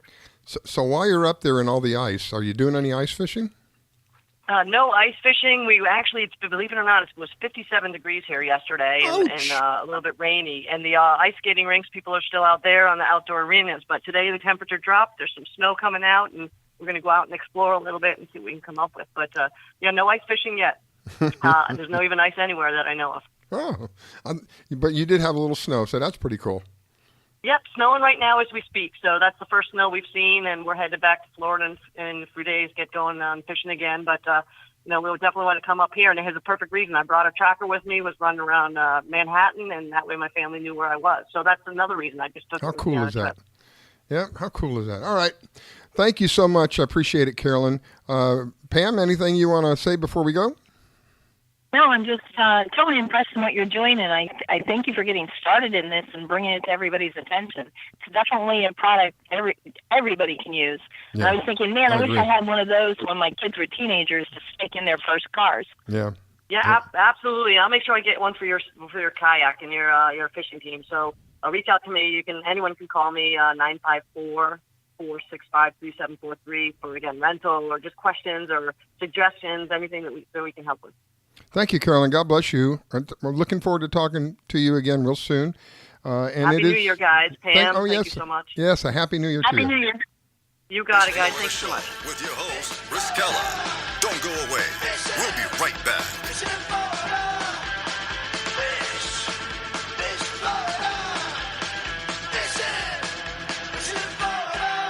From the author of Silent Steps and Haunted, Finding an Explanation for the Unknown, comes a story so chilling it will haunt you for years to come. Krista is a young woman escaping her past, running away from her family, her traumas, and her God, hoping to find a new life in a different town. But when she is forced to make a horrible choice, she comes to realize malevolent entities have controlled the true darkness she has been a part of. That is when her real terror begins. Penitence is disturbing and evocative. It will tear down the walls between what is real and what is nightmare. Penitence is the new novel by the man called the new master of speculative fiction, Ira Robinson. Find it and all of his books at his website, originalworlds.com. So how was work? It was 1,300 hours. My math class from 302 was in the trenches. Davy Roth had it the worst. Fractions were coming at him left and right. He just didn't get the damn things. 2 days ago, I tried to teach him what 1/4 of 1/2 was using different sizes of blocks. Yesterday, I tried again by dividing up pizza. Both missions failed. Oh no. But today, I was ready. I created a combat math game where the only way to beat the enemy is to out-fraction them. Davy conquered every last denominator. My game was so successful, the principal is deploying it to math squadrons all over the school. Anywho, how was your day? Oh, today my boss treated the office to salad wraps. Salad wraps. I know. When you went car shopping, you meant business. You aced vehicle history searches and test drives. You out-salesmaned the salesman. Now you've got your wheels. If you manage that, you can get your retirement plan on track. Visiting aceyourretirement.org can help. With 401k tips and smart saving strategies, you'll have the info you need to get more for your future. Go to aceyourretirement.org, because when it comes to speeding past financial challenges, you're in it. Do you own a laser printer, copier, or a fax? Well then, listen close to this announcement. Laser Technologies has been providing high-quality, frustration-free toner cartridges that are guaranteed not to harm your equipment for over 20 years. Laser Technologies will save you on your supplies with high-quality and fast delivery. Savings up to 50%. Laser Technologies supplies toner, imaging drums, developer and cartridges for most of the major brands. For a price quote, send an email to service@laser-technologies.com. Include your printer make and model for your part number. Call us at 561-792-9600. That's 561-792-9600. Laser Technologies, providing 100% of the quality at a fraction of the price. 561-792-9600. Can I tell you a cat joke? Just kidding. Why did the girl ask the mushroom to dance? Because he was a fun guy. What do you call a pig that knows karate? Pork chop. Why was the basketball court all wet? Why? Because the players kept dribbling all over it. Can I tell you another one? So how does a tissue dance? Put a little boogie on it. What's Beethoven's favorite fruit? Banana. What is a boxer's favorite drink? Fruit punch. Dad joke. Corny, groan-worthy, but also one of the simplest ways to share a moment with your kids. What did the buffalo say when he dropped his son off for school? Bye, son. So take a moment to make your kid laugh, because dad jokes rule. Make your kid laugh today. Go to fatherhood.gov. Brought to you by the U.S. Department of Health and Human Services and the Ad Council. L&M Radio Network, shining the light of truth 24 hours a day. I grabbed my fishing pole and cast it in the water. I fish until dawn. Oh my, I caught a shark. I'm fishing and blowing on. When the sun shines all day. They call me a grouper. So I'm fishing and blowing on. Oh yeah. It's the Fish Florida Show with your host, Riscala Stevens, bringing the outdoors to you every Sunday morning, 8 to 10 a.m. And now your host, Riscala Stevens. All right, we are back, and I want to thank each and every one of you for taking the time to tune in and allow us to share with you just a fun time for me. It's always a fun time. I hope it's an enjoyable time for you, too, on the other side of the microphone that are listening to the show. The numbers continue to grow, which I am ever so grateful for. Those of you who have taken the time to share our new address, thank you so very much. I greatly appreciate it. And always looking forward to having new and more interesting guests on. We're trying to keep it in a variety kind of thing, family-oriented. This is really, for me, fishing was something that my family did, and we did it as a family, and I believe because of that, it kind of helped build the relationships of the family. My family was very close and still very close. My brother, my only brother, is my best friend.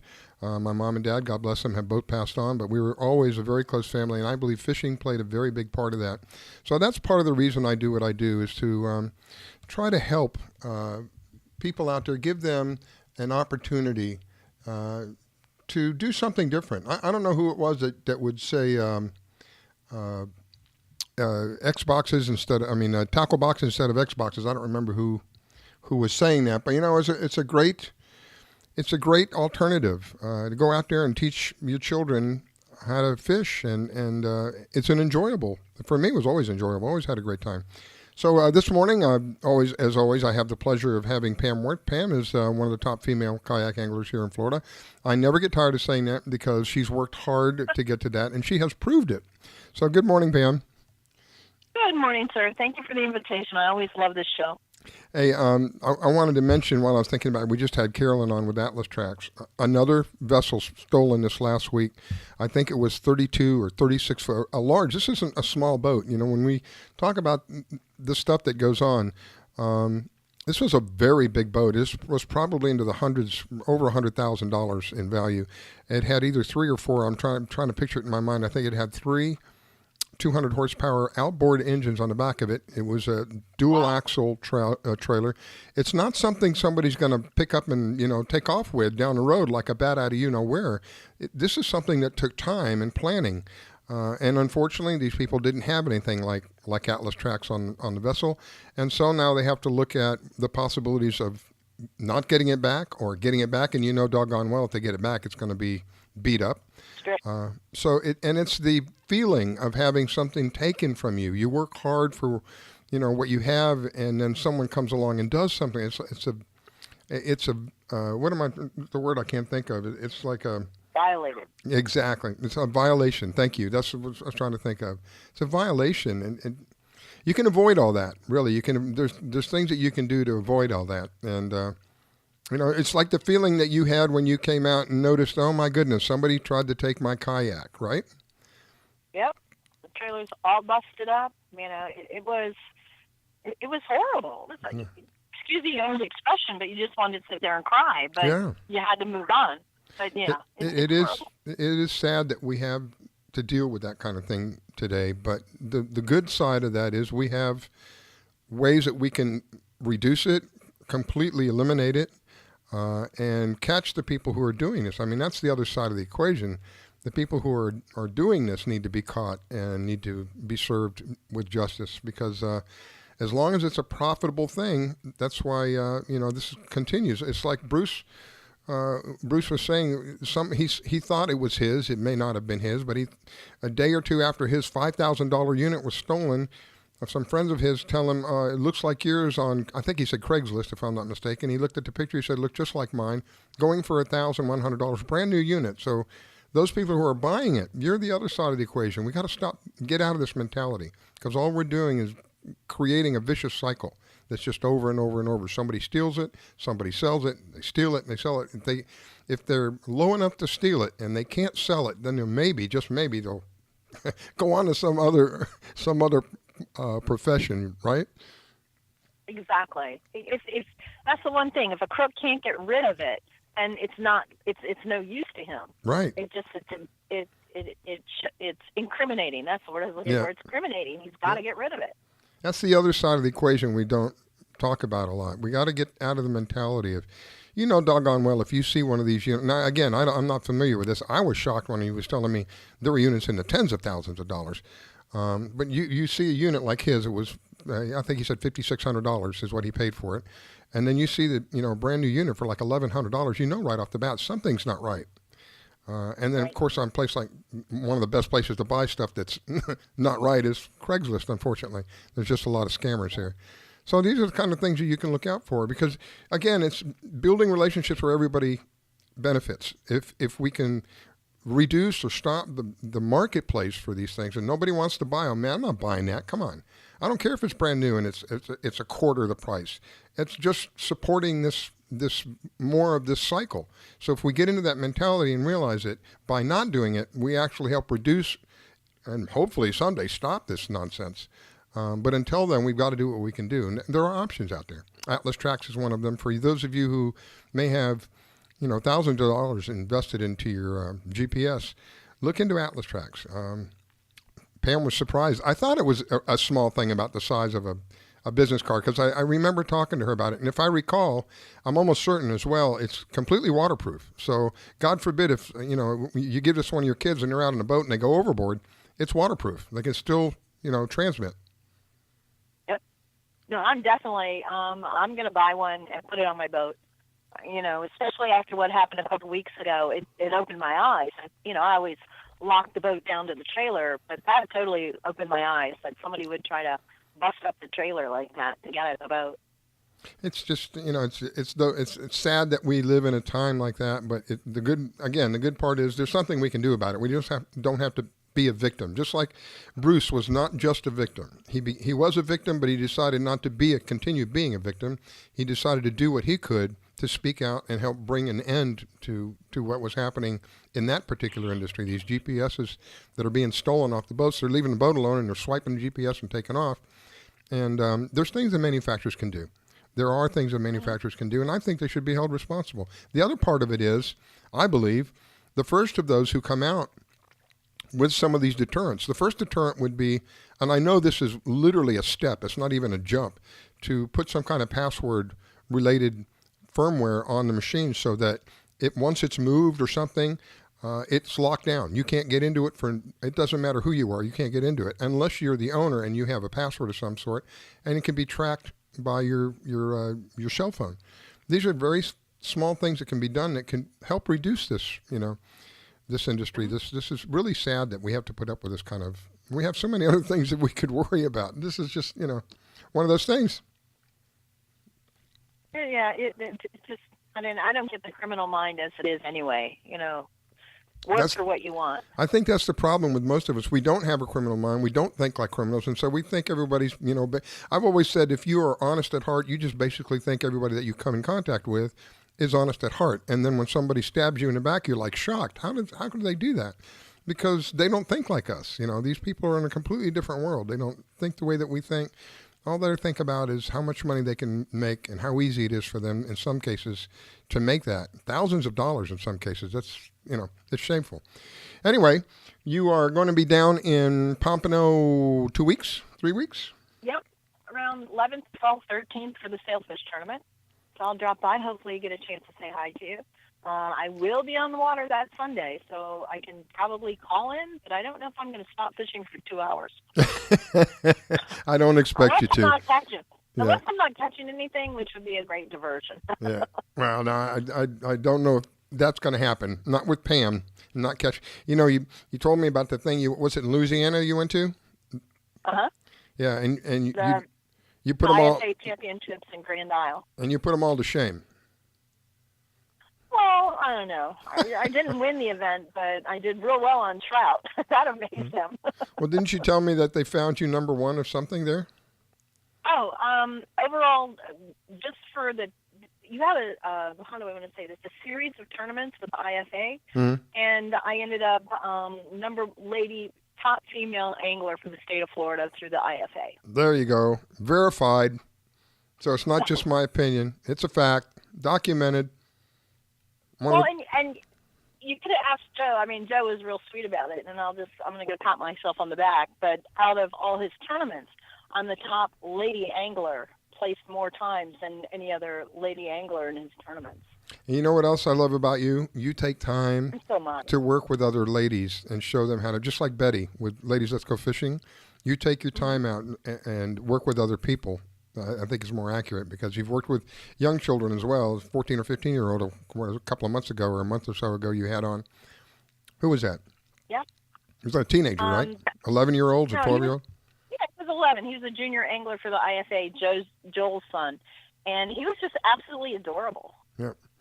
Dana, this is one of the greatest gifts that we can give each other as human beings. I'm not trying to be philosophical, but this is really the truth of the matter. You can have all the money in the world. You can be the most powerful person in the world.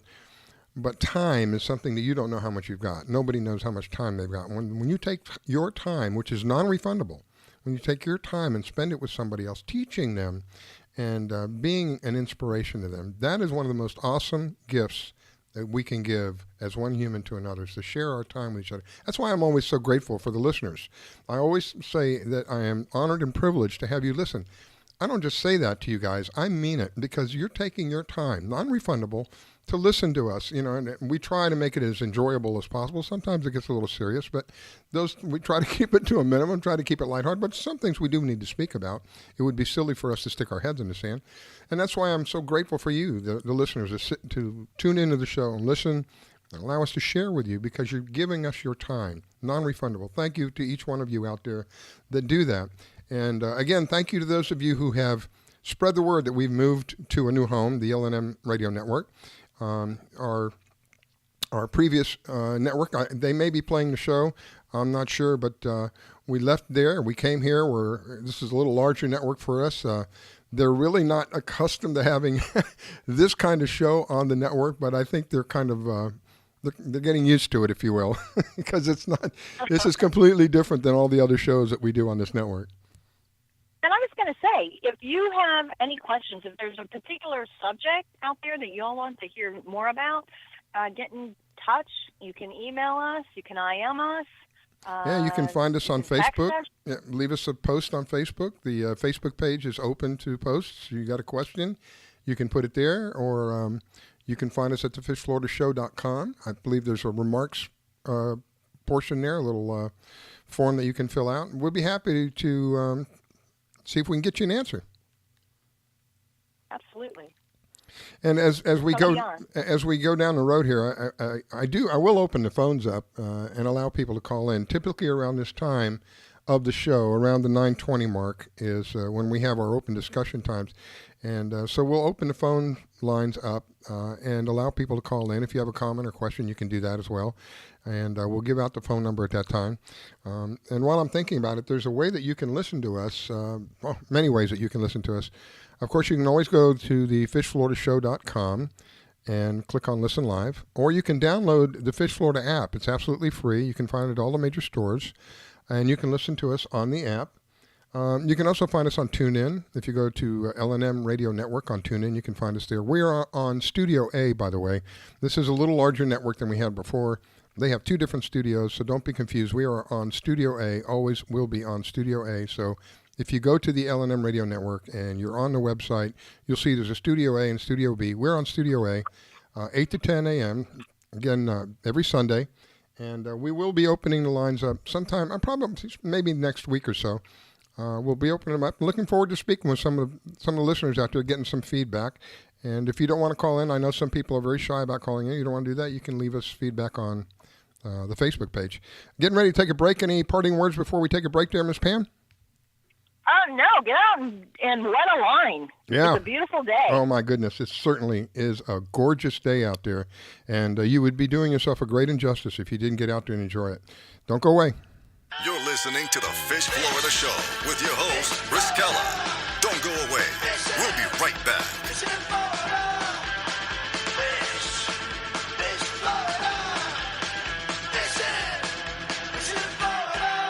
From the author of Silent Steps and Haunted, Finding an Explanation for the Unknown, comes a story so chilling it will haunt you for years to come. Krista is a young woman escaping her past, running away from her family, her traumas, and her God, hoping to find a new life in a different town. But when she is forced to make a horrible choice, she comes to realize malevolent entities have controlled the true darkness she has been a part of. That is when her real terror begins. Penitence is disturbing and evocative. It will tear down the walls between what is real and what is nightmare. Penitence is the new novel by the man called the new master of speculative fiction, Ira Robinson. Find it and all of his books at his website, originalworlds.com. So how was work? It was 1,300 hours. My math class from 302 was in the trenches. Davy Roth had it the worst. Fractions were coming at him left and right. He just didn't get the damn things.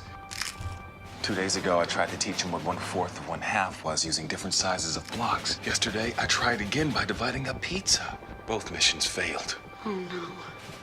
But today, I was ready. I created a combat math game where the only way to beat the enemy is to out-fraction them. Davy conquered every last denominator. My game was so successful, the principal is deploying it to math squadrons all over the school. Anywho, how was your day?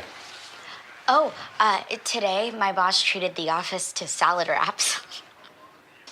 Salad wraps. I know.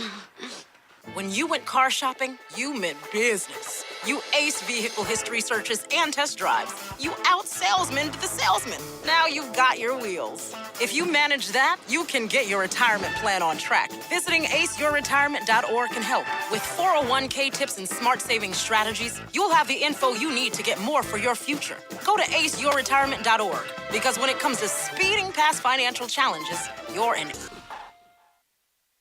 Do you own a laser printer, copier, or a fax? Well then, listen close to this announcement. Laser Technologies has been providing high-quality, frustration-free toner cartridges that are guaranteed not to harm your equipment for over 20 years. Laser Technologies will save you on your supplies with high-quality and fast delivery. Savings up to 50%.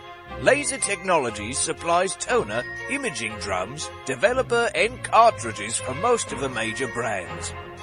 For a price quote, send an email to service@laser-technologies.com. Include your printer make and model for your part number.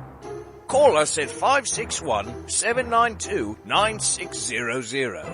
That's 561-792-9600. Laser Technologies, providing 100% of the quality at a fraction of the price. 561-792-9600. Can I tell you a cat joke? Just kidding. Why did the girl ask the mushroom to dance? Because he was a fun guy. What do you call a pig that knows karate? Pork chop. Why was the basketball court all wet? Why? Because the players kept dribbling all over it. Can I tell you another one? So how does a tissue dance? Put a little boogie on it. What's Beethoven's favorite fruit? Banana. What is a boxer's favorite drink? Fruit punch. Dad joke. Corny, groan-worthy, but also one of the simplest ways to share a moment with your kids. What did the buffalo say when he dropped his son off for school? Bye, son. So take a moment to make your kid laugh, because dad jokes rule. Make your kid laugh today. Go to fatherhood.gov. Brought to you by the U.S. Department of Health and Human Services and the Ad Council. L&M Radio Network, shining the light of truth 24 hours a day. I grab my fishing pole and cast it in the water. I fish until dawn. Oh my, I caught a shark. I'm fishing and blowing on. When the sun shines all day. Call me a grouper. Stop fishing and blowing on. Oh yeah. It's the Fish Florida Show with your host, Riscala Stevens, bringing the outdoors to you every Sunday morning, 8 to 10 a.m. And now your host, Riscala Stevens. All right, we are back. Thank you for taking the time to listen and allowing us to share with you. I always have such a good time, and I'm always learning, forever learning. It's one of those things I have discovered about myself as I've gotten older, that if you stop learning, you really kind of stop living. And I've learned so much from doing the show, from so many people, and I'm so grateful to them for doing that. You know, the water that we have around us, this particular area that we live, we're surrounded by water on three sides. Water is all around us. And if we don't take care of that, we're not going to be in good shape. This is something that I have shared many times. Canals where I used to go fishing, it's very disappointing to see what's going on in those canals now. And it's always heartwarming when I hear about people who want to do something. Not only do they talk about it, but they actually get out there and promote the water to be cleaned and taken care of and maintained properly. And we are the stewards of the planet. We should be doing a better job. Well, there's other people out there who believe that, and they want to be stewards of the planet and do a better job. So this morning, as usually normal, I have Pam Worth with me. And if you're just tuning in, Pam is one of the top female kayak anglers here in Florida. Good morning to you, Pam. And again, thank you so much for being part of the show. My pleasure, and good morning to you, and Happy New Year. Just around the corner. Yep, Happy New Year. And for me, it'll be another birthday. My birthday is New Year's Day. Yep, New Year's Day, January 1. When I was young, I guess I got to about maybe 6 or 7 before I realized the joke that my parents were playing on me. But, you know, New Year's, everybody's celebrating. They would always tell me, you see all these people, they're all celebrating your birthday. Oh, my goodness, the whole world celebrates my birthday. And then I reached a point at some time that I said, wait a minute, you guys. None of these people know me. Well, it's good to hear that you're finally turning 21. Yeah, well, I do levels now. I'm in a level 6.6 now. I don't do ages anymore. It's either 6.6 or we regress. We go back. I'm 12 years old. I'll be 12 on January 1. If you haven't figured it out, that's okay, because I'm not really crazy about it myself. I never thought I'd get to this point in life. I'll tell you what. It has been one heck of a ride. That's for sure. So anyway, as I was speaking about the water earlier and people who have a desire and a passion to get the word out there, not only get the word out there, but do something about it. This next guest is somebody who falls into that category, Captain Neil Holland. Good morning, Captain Neil.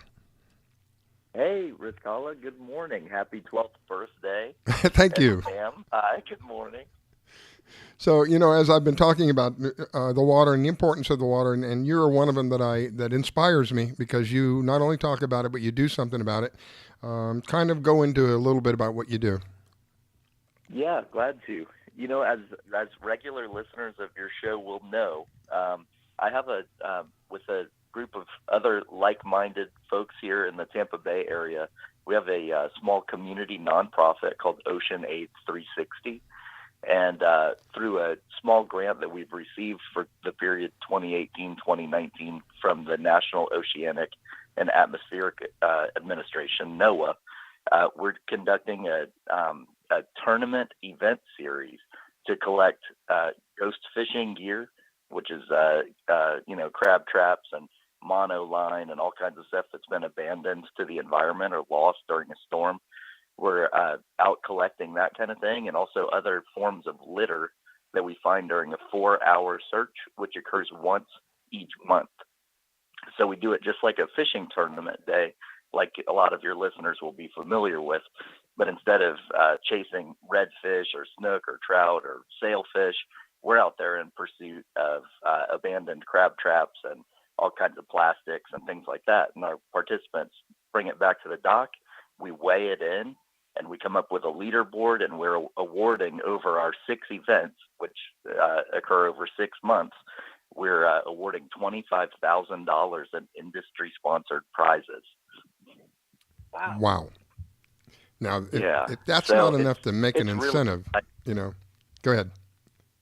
Yeah, I was just going to say it's really exciting, and we've had 2 events so far, and we've had about 60 volunteers, folks from around the community come out to participate and bring their boats, and we've collected over 50 abandoned crab traps and a little more than 3,000 pounds of plastics and litter, man-made litter and such from our watershed here in Tampa Bay. So it's going really well, and it's something we're excited about and just delighted to see the community rallying behind. And it's something where everybody wins. That's what I love about Yeah. it. What did you say, Pam? I was just going to say the same thing. Everybody wins, and it's simple enough that you can take the whole family and do it, which I think is great. Yeah, you're right. And, our events are planned around these winter low tides that we're having here, the negative tides, with the real clear water that we have when our summertime algae bloom kind of dissipates. And for that reason, we're able to see these abandoned crab traps and any kind of litter that might be resting on a grass bed or something like that. You can see it with so much more clarity than you can during our summer months. So, I mean, it's making for really interesting sight fishing kind of conditions, and people are getting excited about it. It's really cool. It's so nice to be able to go out, spend 4 hours, and be able to measure your impact that you're having for the fishery and our water quality here and everything. Measure it in pounds, and get a picture of it and become eligible for winning great prizes like a power pole or a brand new Barracuda cast net or a pair of Costa Del Mar sunglasses. So yeah, it's great. And our partners on the project, I would be remiss not to mention them, of course. Our main partners on the project are the Coastal Conservation Association of Florida and Tampa Bay Watch here in the Bay. Yeah, and the CCA, what really impressed me about them is correct me if I'm wrong, but I think they're the only ones that have a category where you might win some money if you do nothing more than pick up trash. Okay, you don't catch any fish, go pick up some trash. Yeah, that's exactly right. They were early to this issue, as they've been in so many cases, and they really are. They're the role model for other, community level organizations trying to do environmental work here that care about cleaning up the watershed and ensuring the longevity of our fisheries. So CCA has been so vital to our project and really informed our steps as we've moved along. So if somebody wants to get involved in all of this through your organization, how do they do that, Captain Neal? It's really easy. All they have to do is go to our website. It's OceanAid, AID 360, OceanAid360.org. And right there on the landing page, when the site loads, you'll see the Ghost Trap Rodeo icon, which is a crab wearing a cowboy hat. It's a blue crab with a cowboy hat on. You click on that, and it takes you right to our registration page. The registration takes about 30 seconds. You just let us know what type of platform you're going to use, whether it's a poling skiff or a tower boat or a canoe or kayak, or you're going to be on foot, and how many people you plan to bring with you. And we only ask that so that we know how many sandwiches to bring and how many free T-shirts to bring for participants. Hot dog. So you get a sandwich for this too? Oh, yeah. I'm calling it a sandwich, but the truth is that our event is actually sponsored by the Left Bank Bistro here in St. Pete. So you get a really beautiful kind of gourmet sandwich and side and drink. So, yeah. I mean, our community's done such an awesome job on this. So, I think that if anybody hears this and is thinking, well, I might be interested in that, come on out, try it once, you'll be hooked. You'll want to do the rest of them with us, I promise. Well, is it expensive to enter this tournament? It's free, Pam. Doesn't cost a thing. So basically, you're getting out there with your family, enjoying a nice day in the weather, helping nature out in the community, and getting paid and getting a free lunch and possibly winning one of $25,000 worth of prizes. Holy moly. Yes, now you've got That it. kind of That's right. sums it up, right? Oh, Yeah, my I would goodness. say it does. And our next event is coming up on January 19th. It's going to be focused on the Little Manatee River on the east side of Tampa Bay. Yeah. I couldn't think of something that could be more more enticing, more inviting.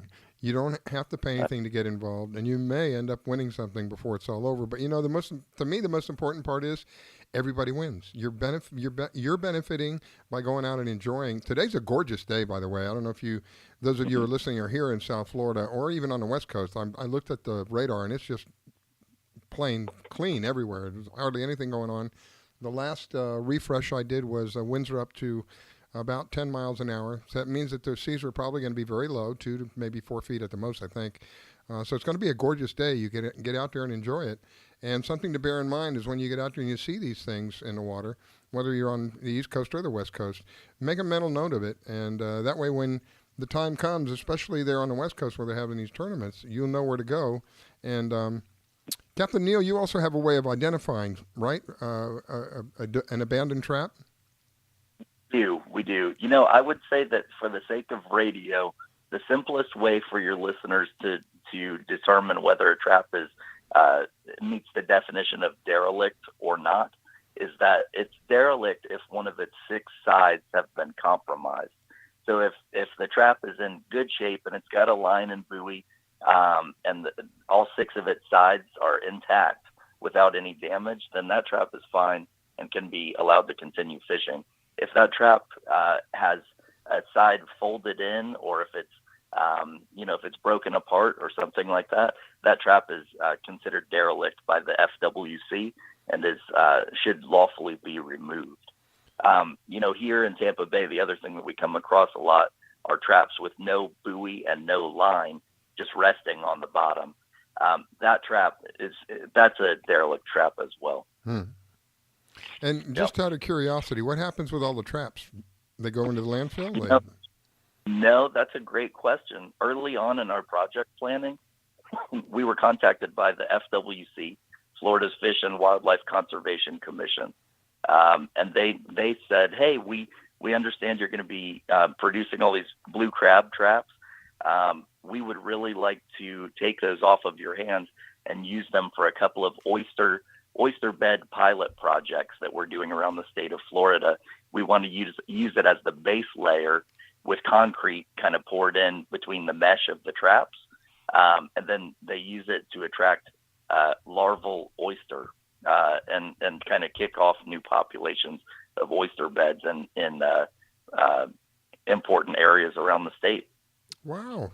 So we're accumulating all our traps, and at 2 points through our project, the FWC is going to come down with a big trailer and pick them up from us, and then take them. I think one location is Fernandina Beach, and the other location is not coming to me off the top of my head, but they've got 2 spots in mind where they're going to redeploy all of our traps. How cool is that? Yeah, it's really neat. Yeah, so we're excited, and like I said, it's just great to see everybody kind of rallying around and trying to play their part here. As a volunteer or as an organization that can support what's going on. A lot of people have come out to lend support, and I also want to say that the Fish Florida show, Riscala, you and Pam, you guys have been supporters and trying to help us get the word out about this effort since the very beginning. So I thank you. You guys have been there from the start. Thank you so much. Go ahead, Pam. Our pleasure. I was just going to say our pleasure. And it was so good to meet you in the shop the other day, too. That was very cool. Yeah, you too, Pam. Yeah, you too. That was great. Yeah, really nice to meet you. Well, I do it because everybody benefits. That's just the kind of thing I believe in. If more of us would do things where everybody benefits, and we're, like I said earlier, we're stewards of the planet, and we haven't been doing a very good job. Some of us have not been doing a very good job. And everybody benefits in something. I would never have even imagined to come up with this idea.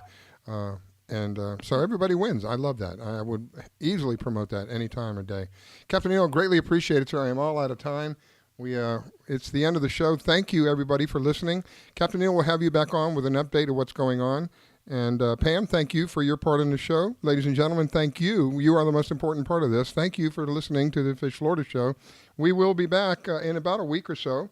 And thanks again. Happy New Year to everybody, by the way, while I'm thinking about it. And Pam, Happy anything? New Year. Thank you, sir. Anything you want to say, Pam, before we go? Are you there, Pam? Did I lose you? Yep. Well, I must have lost you. She may have disconnected. Thank you, ladies and gentlemen.